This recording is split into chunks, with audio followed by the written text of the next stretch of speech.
Hello, Abooters from around the world. My name is Kais, and I'm 11 years old, and I live in Montreal, Canada. Welcome to our Aboot Zoom session, where me and my co-host Arel, who is 11 years old and currently lives in New York, will be interviewing our guest change maker, Yigit Yigiter, who is based in New York City as well. Yigit founded Timelooper, a startup that develops unique learning experiences using virtual reality, augmented reality, and extended reality for museums, historic sites, and natural parks. Yigit's work contributes to SDGs, particularly SDG number 4, quality education. Arel will be asking the questions to Yigit about his background, his journey, his work, his skills, and his impact. We hope that you'll enjoy the session, and I will now be handing you over to Arel to start the interview. My first question for you is, what inspired you to do Explore?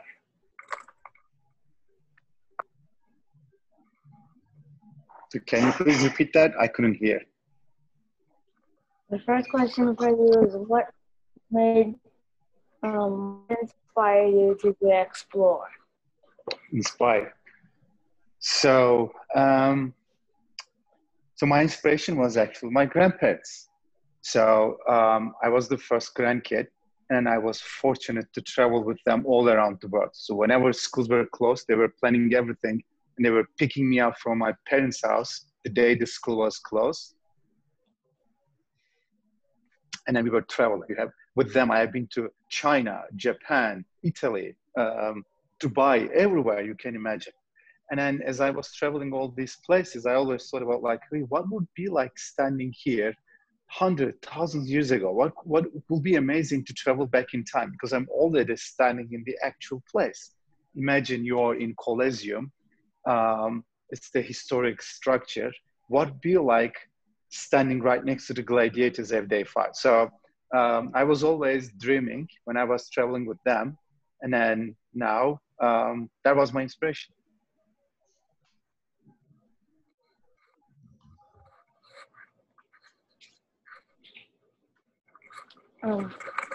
My second question is for you is, what do you do for the work? What do I do for work?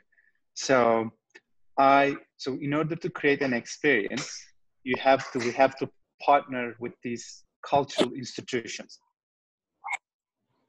This institution can be a museum, can be a historic heritage site. And then we work with different people. Sometimes we work with archaeologists, sometimes we work with the Ministry of Culture. So what I do is, first, I go and tell them and then show examples what we do. And then how can they provide a better experience for their visitors. Then that's my job, first explaining them. So then my second job is, once we decide to work together, if they decide to work with us, then I work with their archaeologists, historians, rangers to decide on the story, what experience we want to develop for them. And that's the second part. And then the third part is actually my team. So our chief creative officer creates the stories, our chief technology officer builds the app and the technology, and then that's the third step. And then the fourth step, I come back in, and then this time, how do we implement this on site, or if it's for schools, for online, how do we use it? As a customer, when you arrive to the museum, when should you put the headset or maybe hold a smartphone and experience it? So that's my third part, and that's called customer journey, and then operations. So those are my three roles. One, business development, speak with these institutions. Two, work with them and define the stories. And then the last one is making it operationalized on site or for online. The next question is, what's the coolest thing in your work? The coolest thing is the people that I work with. Imagine I'm working with an archaeologist from Herculaneum, which is right next to Pompeii, but also I know the guy who operates Tower Bridge in London. So he shows me how to open the bridge so that boats can pass. Or I'm working with the guys in Hiroshima. So what happened after the atomic bomb was dropped, and then how did that affect the lives of people? And what should we do to prevent that happening again? So the coolest thing in my job is to meet with all and work with all of these experts.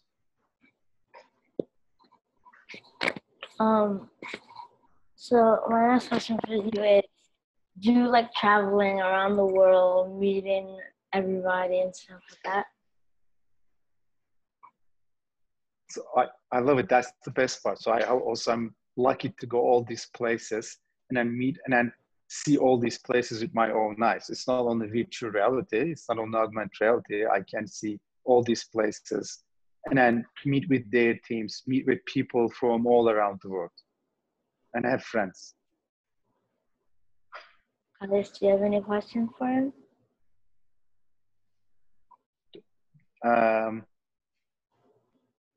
What would you like to do when you grow up, Kais and Arel? Do you have any? What do you dream of today? I don't have anything that I dream of. I don't know yet. I'm dreaming of being a biologist because I want to save the planet and and all the animals. I don't know. Probably something related to exploring, I guess. That would be fun. Mm-hmm. So I don't know. Do you have any more questions?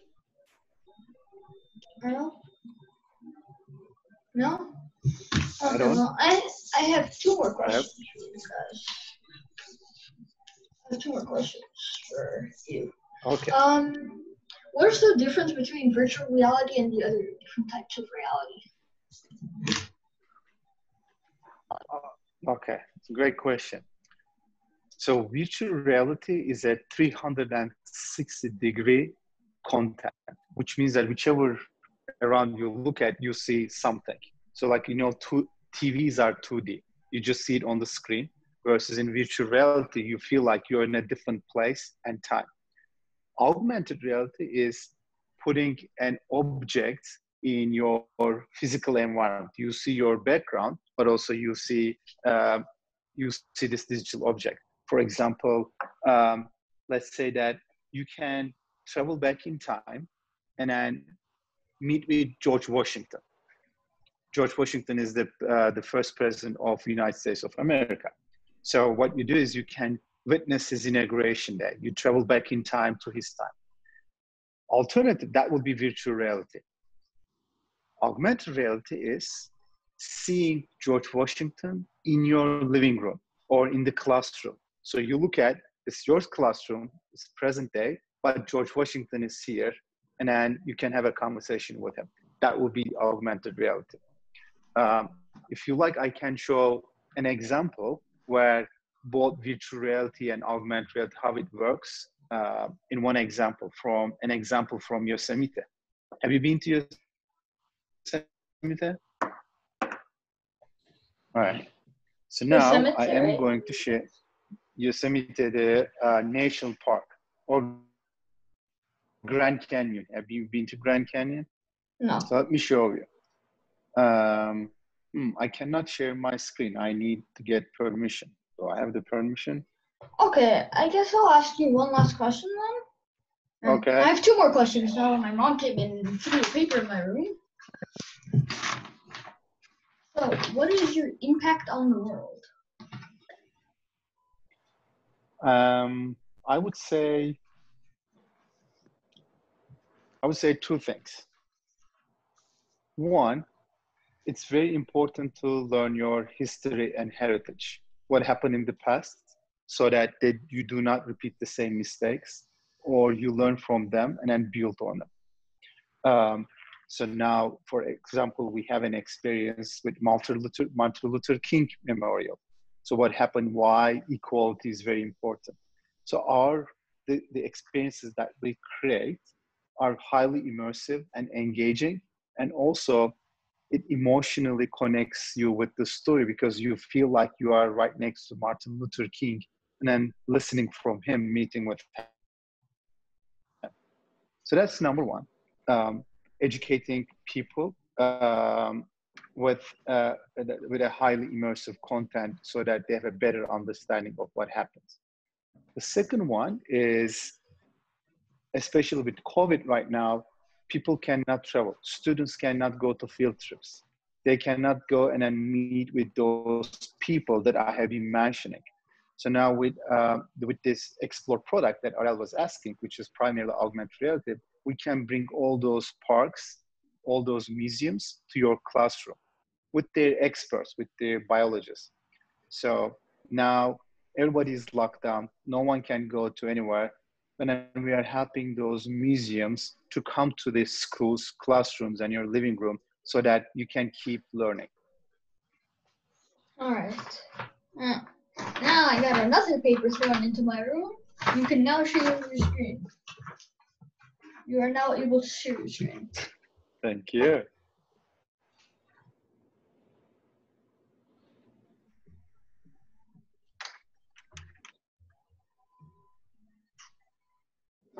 Okay. So now these are different apps. Now I'm going to launch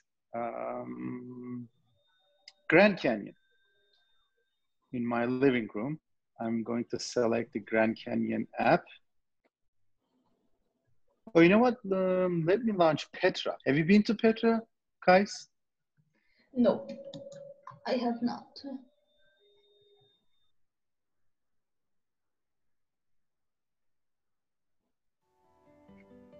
Welcome to Petra in southern Jordan.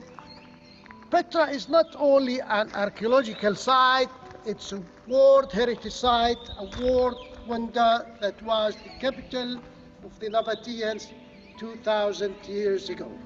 Now, let me tell you how to use the experience. First, find a flat area nearby. It might be your table, floor, or even your backyard. Walk slowly through or around the area as you scan it. Then place the 3D map of Petra on the scanned area. You can scale and move the third map to as large or small as you want by pinching and dragging. Points of interest will then appear on the map. Activate content walking or moving towards a point of interest and bumping your device into its pinhead. In accessibility mode, you can also activate points of interest by tapping pinheads on the screen. Once you activate a point of interest, be sure to look up, down, and around while exploring the environment. Enjoy your experience at Petra, a World Heritage Site and a world wonder. Okay, now I'm in my living room. I'm scanning my floor. And then when I tap, this is the map of Petra. All these pins, white dots, are different sites in Petra. And Kais, your question, this is augmented reality. You see, it's in my living room, and I'm seeing this 3D object. And I can make this really big or small. So now, so let's look at why don't we go to the church complex, which is right here. So I'm going and I'm tapping my iPad. This complex comprises the Petra Church, Blue Chapel, and Ridge Church. The Petra Church, as seen here in the floor plan, is a tripartite basilica measuring around 26 meters east to west by 15 meters north to south, with 3 inscribed apses and 3 corresponding entrances. It was probably built in the last half of the 15th century AD. The church's preserved mosaic floor has beautiful illustrations. Many of these images lie inside circular medallions and depict animals, birds, humans, vegetable produce, and vessels, as well as personifications of the 4 seasons, the ocean, earth, and wisdom. So you see now I can take a walk in Petra heritage site, and I'm doing in augmented reality. And when I click those pins, virtual reality content, which is like 3 pictures taken from those vantage points. And then this is again Petra. I can go and explore other sections of Petra as if I'm there. All right.